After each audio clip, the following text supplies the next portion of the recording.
Hi guys, it's been a long while since I made a video, so I thought it was about time I threw something together, what with it being Halloween coming up and everything. So, thought it might be fun to take a look at some of my Blu-Ray box sets, as I haven't really done a collection video update in a while. So, first of all, Friday the 13th box set from Shout Factory. Just take a look at that gorgeous artwork. Hope you can see that.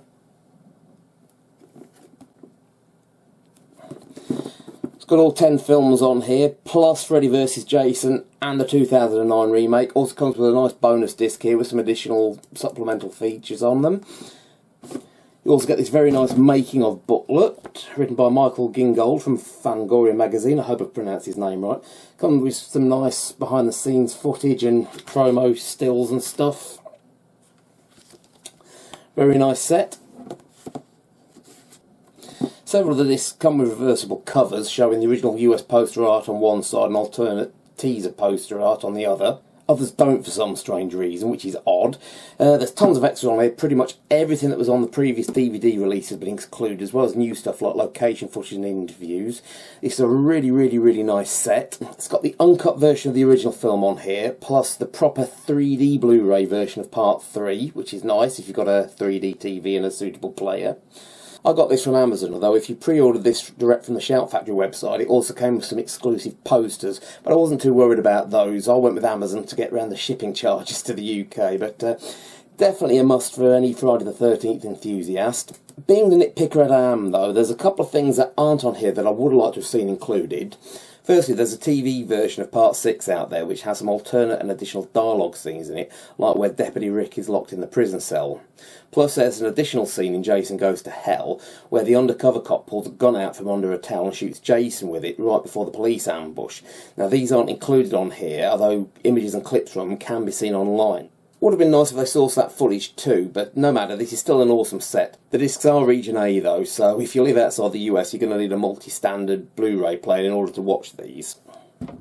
Halloween. This is the Italian Blu-ray box set from Midnight Factory. Contains all 8 original films in here, which come packaged in this very nice media book.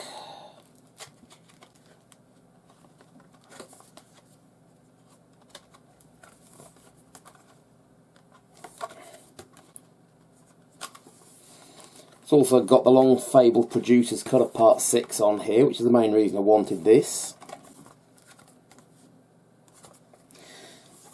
You also get this very nice linear note set at the back of the media book. Unfortunately they're in Italian, so unless you read Italian you won't understand them, but it's a nice addition nonetheless. Also comes with these art cards of the original US poster artwork.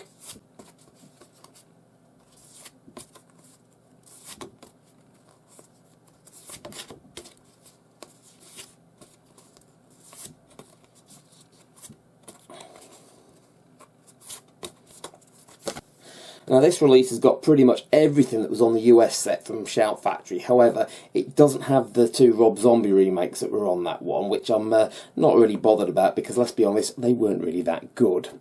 Also, this release doesn't have the extended TV version of the original film that was on the US set. However, I have got that on DVD, so I guess I can live without it. Now, another point for nitpickers. Anchor Bay had released versions of 4 and 5 which had director's audio commentary tracks on them. However, for some reason those were not included on either the Shout Factory release or on this one, which I think is a shame. But apart from that, this is still a very nice set to have.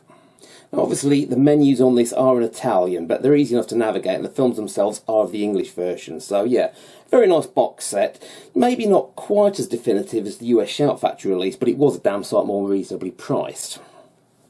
Now, this beauty is the Ultimate Blu-ray box set from Second Sight Films here in the UK. There's 2 digipacks in here. The first one contains 3 versions of the film: the US theatrical version, the extended director's cut, the alternate European cut, and you get a bonus disc with some additional supplemental features on. The second one contains the 3 soundtrack CDs on, which has the original score by the Goblins, plus 2 discs with the additional musical cues on from the DeWolf library, which is the main reason I picked this set up. You also get this very nice softcover book, which is a novelisation of the film by George Romero and Susanna Sparrow. And you get this very nice hardcover book about the making of the film, which also contains some very nice reproductions of the UK press materials and European poster artwork.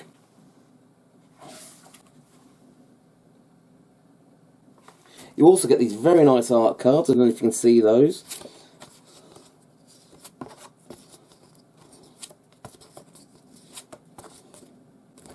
So yeah, very comprehensive set featuring pretty much everything that was on the old US DVD box set from Anchor Bay, including commentary tracks and the Roy Frunk's documentary, Document of the Dead, plus you get a lot of new interviews and features on here.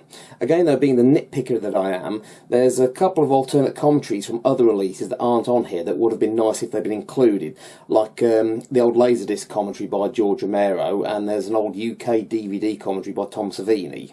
But this is still pretty damn awesome. Now, this was a limited edition version, but there is a standard edition release available, which is a damn sight cheaper, that has just the films on. So if you fancy that one, you can still pick these up. Phantasm. This was another UK exclusive limited edition set, this time from Arrow Films.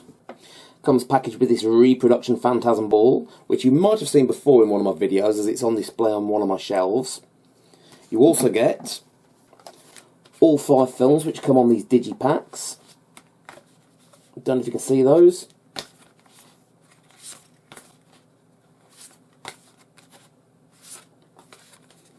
You also get a bonus disc with some additional supplemental features on.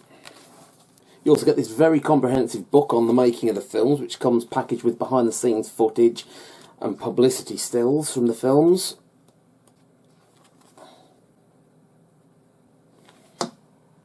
Now, all the features that were on previous DVD releases can be found on here, like the commentary tracks and interviews, along with some new ones like retrospective making of documentaries. Now, there is a standard edition release of this if you want to pick these up, which has all the films but doesn't have the bonus disc, but I went for this version because I wanted the ball. Hellraiser. This is the UK Blu-ray set from Arrow Films. Now, this is actually the standard edition. There was a limited edition Scarlet box release of these, which contained a bonus disc with some other features and some of Clive Barker's early short films on, but I didn't find the extra features on that to be enough to warrant the extra hefty price tag it was going for, so I went with this release as it was a lot more reasonably priced. The first 3 films are on here, and again these contain pretty much all the same extra features that were on the old DVD releases, along with some new ones like the fan-produced Leviathan documentary. Was very pleased to see that they managed to find the long-lost footage from Part 2 of Pinhead and the female Cenobite wearing surgical gowns for inclusion on the extras on here, as images from this had long been used in promotional material but wasn't in the actual film, so yeah, might not have all the additional stuff that was in the Scarlet box, but this is still a very nice set. It's just a pity they don't seem to want to include Part 4 in these sets for some reason, as that's a film that's just crying out for a special edition release. Willard and Ben. This is the UK release from Second Sight Films, these long-lost classics about killer rats on the rampage. Now, these films were hugely popular on home video back in the day, but only came out on disc for the first time a couple of years ago, as they had trouble with finding the original elements or something. These are good fun, provided you're not scared of rats, of course.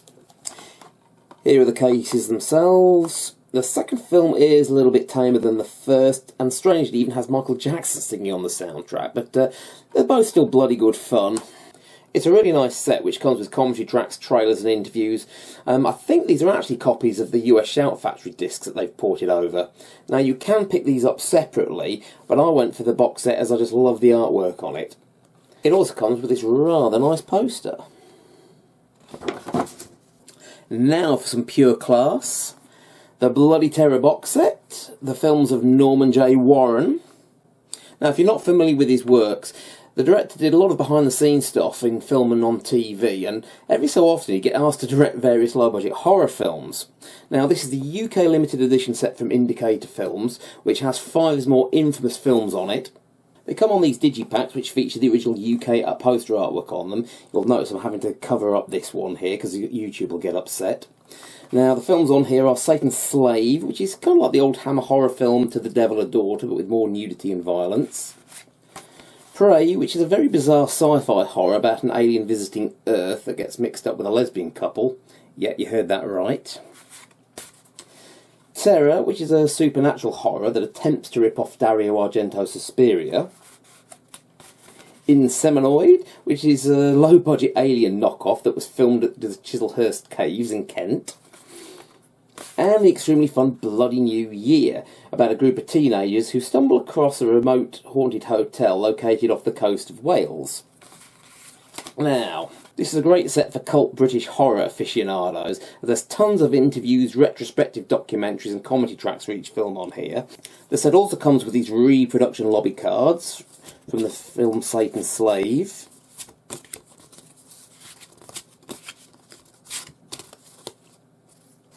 You also get a double-sided poster for the films Terror and Inseminoid. You also get this very nice book which is illustrated throughout with various behind-the-scenes photos, publicity stills, and even alternate artwork for some of the films. Now, all the films that are on this are available to buy separately, I believe. However, I went for the box set, as I was able to pick it up second-hand rather reasonably, owing to the fact there was some slight damage to the spine of Inseminoid there. Now, if you love tacky, low-budget British horror films, then these are definitely a must. And looking at the interviews and listening to the audio commentary tracks on here, it seems that Norman J. Warren certainly had a lot of fun making these. Now, here's a wicked treat for you. The Fu Manchu Cycle. This is another Indicator Films release of all Fu Manchu films starring Christopher Lee as the film's titular villain. Again, these come in digipacks with the original poster artwork on the front. You get The Face of Fu Manchu, Brides of Fu Manchu, The Vengeance of Fu Manchu, The Blood of Fu Manchu, and The Castle of Fu Manchu. You also get these very nice promotional cards of publicity stills from the films.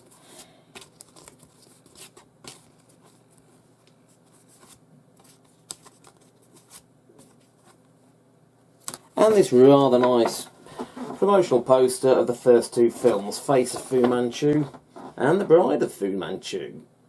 You also get this very nice book here on the making of the films, which comes illustrated throughout with various behind-the-scenes stills and the like.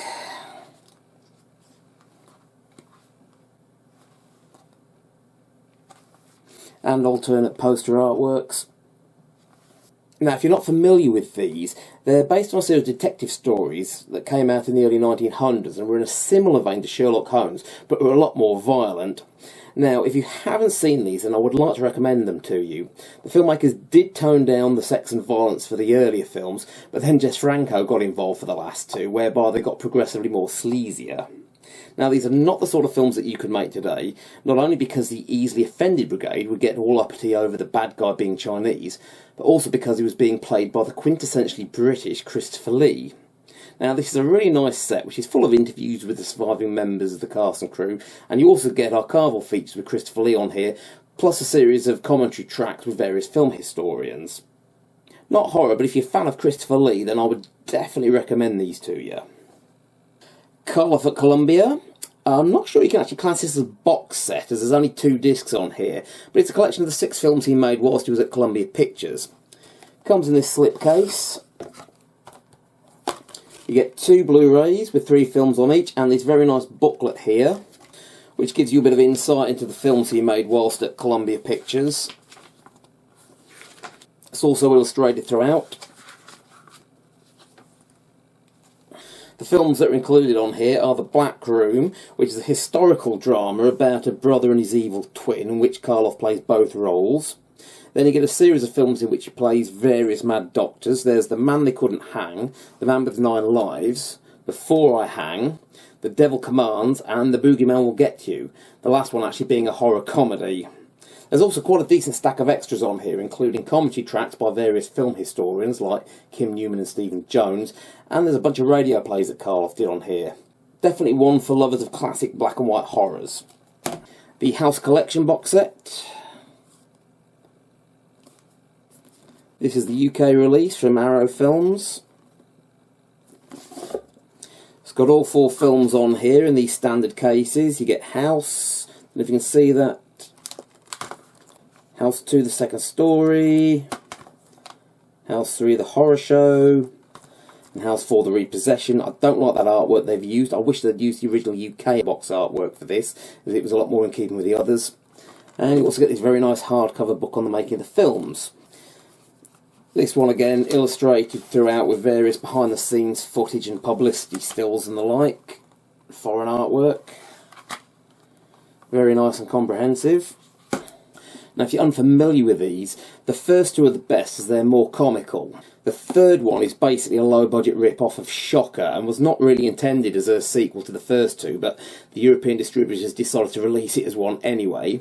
Then you got the fourth film, which was more like the first two, but it was a bit confusing because it had the same lead actor from the first film, and he was playing a character with the same name, but it's obviously not meant to be the same person.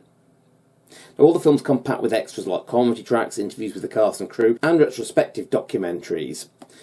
These also have the DVD version of the film on, as well as the Blu-Ray, which you don't often get nowadays. All four films are available separately, I believe, but I went for the box set as I wanted the extra book, plus I like the artwork on the set. I believe Arrow have also released the first two films in America. Unfortunately, they couldn't get hold of the rights to 3 and 4, so if you want to pick these up, the UK box set here is definitely the best one. And now for some more classy films for you. This is the Herschel Gordon Lewis Feast box set. Again, this is a UK release from Arrow Video. It's got 14 of his most infamous films on here, which are spread over 7 Blu-rays, which I'll just run through quickly for you. It's got Blood Feast, Scum of the Earth, 2000 Maniacs, Moonshine Mountain, Colour Me Blood Red, Something Weird, The Gruesome Twosome, A Taste of Blood, She-Devil on Wheels, Just for the Hell of It, How to Make a Doll, The Wizard of Gore, This Stuff'll Kill Ya, and The Gorgor Girls. They come in these standard Blu-ray cases, each one having 3 discs per case. Now, I won't go through what each one is about, but for those unfamiliar, these were very low-budget, trashy horror and exploitation movies that were made for teenage audiences back in the 1960s. Now, they made up for their lack of budget with a lot of nudity, violence and gore, which earned them a huge cult following over the years, and earned the director his nickname, the Godfather of Gore. Now, these are films that can only really be recommended to fans of obscure, trashy B-movies, but if you love those, then I strongly advise seeking these out. Now, there's a surprising stack of great extras on here, including director's commentary tracks, interviews with the cast and crew and the like. There was actually a couple of limited edition versions that came with a bunch of books, comics and posters and had additional discs on that had some of the films in different aspect ratios. However, those were going for like a few £100 or so and really were for the dead serious die-hard collectors. Now, this set here was a lot more reasonably priced and has all the films that were on that, but just in their original intended theatrical ratios. So I went for this version instead. And lastly, we have the Blood Island Collection Blu-ray set. This is the US release from Severin Films. And for those unfamiliar, these were a series of mostly unrelated films that were set on a remote fictional island somewhere out in the Philippines. Now, as with the Herschel Gordon Lewis films, these were very much products of the day, being these low-budget, schlocky B-movies that were filmed very cheaply for the drive-in movie crowds and filled with gore and nudity to make up for their low budget. They come in these standard cases. The first film, Terror is a Man, is probably the tamest of the series, being in black and white. It is basically a knockoff of The Island of Dr. Moreau. The second film, The Brides of Blood, is about a group of missionaries trying to stop the natives on this island offering female sacrifices to this strange monster that's terrorising the place. The Mad Doctor of Blood Island is arguably the most infamous, being kind of a rehash of the previous film about missionaries trying to stop a monster on the island, and actually features some of the same cast in similar roles. And lastly, there's The Beast of Blood, which is actually a direct sequel to Mad Doctor, as the missionaries try and battle another one of the Mad Doctor's monsters. Again, these are very much guilty pleasures of mine, and come in this beautifully packaged box here. The Blu-ray sleeves have reversible cover art on them, featuring the original poster art on the front and the old UK video artwork on the back. This release also comes packed with extras like audio commentary tracks, interviews with the cast and crew, trailers, and even alternate intros to some of the films. So if you like these sort of schlocky B-movies, then this set is a real treat. Now, it's worth mentioning that there was another film called The Brain of Blood, which often gets mixed up with these, although it's completely unrelated, being set in Los Angeles, and was released just to cash in on the infamy of these films. Now, that one was released on a separate box set with some other titles. I do actually have it as a standalone release, and it's definitely worth a watch, but I think Seven were right not to include it in this set. Okay, well that's it for this video. I hope you enjoyed it. Let us know what you thought in the comment section below. And if you own any of these box sets, tell me what you think of them. Also be sure to let us know if you'd like to see more of these sorts of videos of me showing off my collection. In the meantime, all that's left to say is thank you very much for watching. Please be sure to give the video a thumbs up, and I'll see you in the next one.